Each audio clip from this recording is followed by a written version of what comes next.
Hello guys, ഈ അപ്രതീക്ഷിത യാത്രയ്ക്കൊക്കെ ഒരു പ്രത്യേക സുഖമുണ്ടെന്ന് പറയുന്നത് വെറുതെ അല്ല, അതിനൊരു സുഖമുണ്ട്. അങ്ങനെ ഞങ്ങളും പോയി ഒരു അപ്രതീക്ഷിത യാത്ര. നിങ്ങൾ സാധാരണ കാണുന്ന പല മുഖങ്ങളും അല്ലാണ്ട് ഇന്ന് രണ്ട് വേറെ പുതിയ മുഖങ്ങളുണ്ട്. അതായത് കുഞ്ഞമ്മയും കൊച്ചിനും അവരുടെ വാവയും കൂടി ഉണ്ടായിരുന്നു. അപ്പൊ എന്തിനും ഏതിനും നമുക്ക് നന്നായിട്ട് കഴിച്ചിട്ട് തുടങ്ങാമെന്ന് കരുതി ഞങ്ങൾ എല്ലാവരും കൂടി ഫുഡ് കഴിക്കാനായിട്ട് ഇറങ്ങി. ഈ കാണുന്നതൊക്കെയായിരുന്നു ഐറ്റംസ്.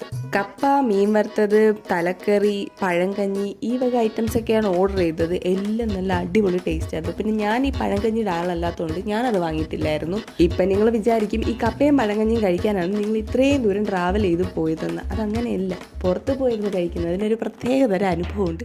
അത് പോയി തന്നെ കഴിക്കണം. കൂട്ടത്തിൽ ആർക്കും പഴങ്കഞ്ഞി കഴിക്കേണ്ട ടെക്നിക്ക് അറിയത്തില്ല എന്നായിരുന്നു മാമച്ചിയുടെ വാദം. അതുകൊണ്ട് മാമച്ചി തന്നെ പഴങ്കഞ്ഞി എങ്ങനെ കഴിക്കണമെന്ന് ഞങ്ങൾക്കൊരു ക്ലാസ് വരെ എടുത്തുന്നു. അതാണ് നിങ്ങളിതായി കണ്ടുകൊണ്ടിരിക്കുന്നത്. സത്യം പറഞ്ഞാൽ പഴങ്കഞ്ഞിയൊക്കെ കഴിക്കുന്നത് ഒരു സ്കില്ലാണ്. അത് എല്ലാവർക്കും അങ്ങനെ കിട്ടണമെന്നില്ല. ഞങ്ങളുടെ കൂട്ടത്തിൽ അത് ഉണ്ടായിരുന്നത് മാമച്ചിക്ക് മാത്രമായിരുന്നു. അതായത് ഒരു സദ്യ കഴിക്കുന്നതിന് അതിൻ്റെതായ ഒരു രീതിയുണ്ട്. അതുപോലെ തന്നെ പഴങ്കഞ്ഞി കഴിക്കുന്നതിനും അതിൻ്റെതായ രീതിയുണ്ട്. അങ്ങനെ കഴിച്ചാൽ മാത്രമേ അതിൻ്റെ കറക്റ്റ് രുചി നമുക്ക് കിട്ടത്തുള്ളൂ. അങ്ങനെ നല്ല കട്ട തൈരും മോരും രസവും ചമ്മന്തിയും അച്ചാറും മുളകും എല്ലാം കൂടി കഴിക്കണമെങ്കിൽ ആ സ്വാദ് കിട്ടത്തുള്ളൂ. അപ്പം ഇനി നിങ്ങൾ പഴങ്കഞ്ഞി കഴിക്കുമ്പോൾ ഇതുപോലെ നല്ല ആസ്വദിച്ച് പഴങ്കഞ്ഞി കഴിക്കുക.